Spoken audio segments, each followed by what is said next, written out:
আহি গ'ল আত্মসহায়ক গোটৰ ফৰ্ম। আত্মসহায়ক গোটে বেংকৰ শাখালৈ ঋণৰ বাবে কৰিবলগীয়া আবেদন পত্ৰ ইয়াতে চাওক সুন্দৰকৈ লিখা আছে। প্ৰথম চাওক ইয়াতে আত্মসহায়ক গোটৰ নাম আছে, ঠিকনা আছে, গোট গঠনৰ তাৰিখ আছে, যদিহে পঞ্জীয়নকৃত পঞ্জীয়ন নম্বৰ দিব লাগিব, গোটৰ সদস্য সংখ্যা ইয়াতে আছে, স্বেচ্ছাসেৱী অনা চৰকাৰী অনুষ্ঠান আদি গোট সহায় কৰি থকা অনুষ্ঠানৰ নাম আছে। ইয়াতে চাওক সুন্দৰকৈ লিখা আছে। ইয়াতে প্ৰতি শাখা পৰিচালক, ইয়াতে শাখাৰ নাম, ইয়াতে যি বেংকৰ পৰা ল'ব, ইয়াতে আপোনাৰ যি বেংকৰ একাউণ্ট আছে বেংকৰ নাম লিখিব। তাৰপিছত চাওক ইয়াতে বিষয় ঋণৰ বাবে আবেদন পত্ৰ মহাশয়, আমি তাৰপিছত ইয়াতে নিজৰ যি গোট আছে সেই গোটৰ নাম লিখিব লাগিব।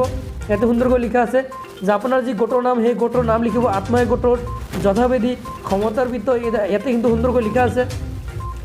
ইয়াতে আপুনি লিখিব কিমান টকা, আপোনাৰ 10,000 টকা লিখিব লাগিব। তাৰপিছত ইয়াতে ক্ৰাইটেৰিয়া আছে, এইসমূহ আপুনি ফিল কৰিব। ইয়াতে 1, 2 যিটো আপুনি চাই আছে ইয়াতে যি প্ৰেচিডেণ্ট আৰু ছেক্ৰেটাৰী ছিগনেচাৰ কৰিব লাগিব। তাৰপিছত অনুলগ্ন 1 ইয়াতে সম্পূৰ্ণকৈ বিৱৰণ আপুনি ফিল আপ কৰি জমা দিব লাগিব। যেনেকৈ আপুনি সম্পূৰ্ণকৈ ফিল আপ কৰক, ফিল আপ কৰি আপুনি জমা দি দিয়ক। আৰু জমা দিয়াৰ বাবে ইয়াতে কি নথি দিব লাগিব, কপি অফ বাই ল নিয়মাৱলী, ৰিজলিউশ্যন প্ৰস্তাৱ, form number SHG 02, copy of interest agreement যিটো আছে আভ্যন্তৰীণ চুক্তিপত্ৰ, আৰু আবেদনকাৰী গোটৰ হৈ ইয়াতে ছিগনেচাৰ কৰিব লাগিব। চিলমৰ সহকাৰে ইয়াতে ছিগনেচাৰ কৰিব লাগিব। যেনেকৈ আপুনি ফিল আপ কৰিব লাগিব। আৰু ইয়াৰ যি ফাইনেল ফৰ্ম কিন্তু আহি আছে, আৰু ফাইনেল ফৰ্ম যেতিয়া আহিব নিশ্চয় আপোনালোকক জনাই দিওঁ। সেই চেনেলটো ছাবস্ক্ৰাইব কৰি ৰাখক। চ' আজিলৈ ইমানে, বাই বাই।